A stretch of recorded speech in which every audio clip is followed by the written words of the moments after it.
hello friends बरायबाय बड' जब info official YouTube चेनेलाव दा जोबोर गगा आरो गुजुनाय जादों स' भइसआ चेन्ज जाबाय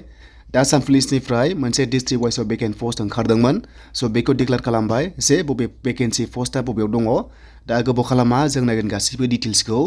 दा लोगोफोर भिडिअआ एसे लेट जानो हागौ मानोना लोमजागासिनो दङ स' बेनिफ्राय जोङो बे नटिसखौ नायोब्ला जों मोनगोन गोदान अफिशियल नटिस दा जायफ्रा चेनेलाव गोदान नोंथांमोना साबस्क्राइब खालामना ला बेफोरबायदि साख्रिनि आपडेट मोनबाय थानो आरो लोगोसे आपकामिं वेकेन्सि गोबां कमेन्ट्स खालामदों माब्ला ओंखारगोन होननानै आसाम पुलिसाव दा लोगोफोर जों बे नटिसखौ नायग्रोनोसो फैदो मानि थाखाय आरो बे नटिसआ जाबाय लोगोफोर कनस्टेबल ओंखारदोंमोन APROनि आन्डाराव गोबां पस्ट दंमोन जेरै नोंथांमोना नुनो मोन्दों जेरै राइडार्स दङमोन APRO दङमोन स' बेनिफ्राय ड्राइभारबो दङ मोनगोन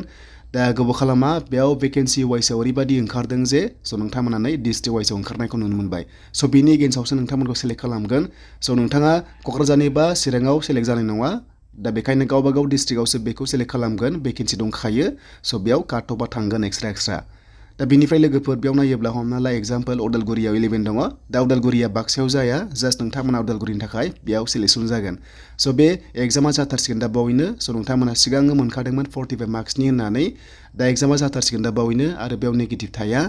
दा बेनिफ्राय गोदान वेकेन्सि माब्ला ओंखारगोन होनोब्ला स' बे गासैबो आसाम पुलिसनि देग्लायनि रिलिया जोबजोबा स' नोंथांमोना नेक्स्टआव चान्सखौ मोनगोन जेरै 2023 स' नोंथांमोना जानुवारि फेब्रुवारियाव चान्स दङ आरो नङाब्ला डिसेम्बरावबो ओंखारनो हागौ एप्लाइआ नाथाय लोगोफोर रानिंआ देग्लाय जाखाया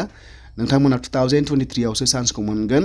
दा गोबाव खालामा बेनोसोमोन दिनैनि आपडेटआ आसाम पुलिसनिफ्राय आरो जेब्ला गोदान आसाम पुलिसनि नटिस फैयो आं नोंथांमोननो लाबोगोन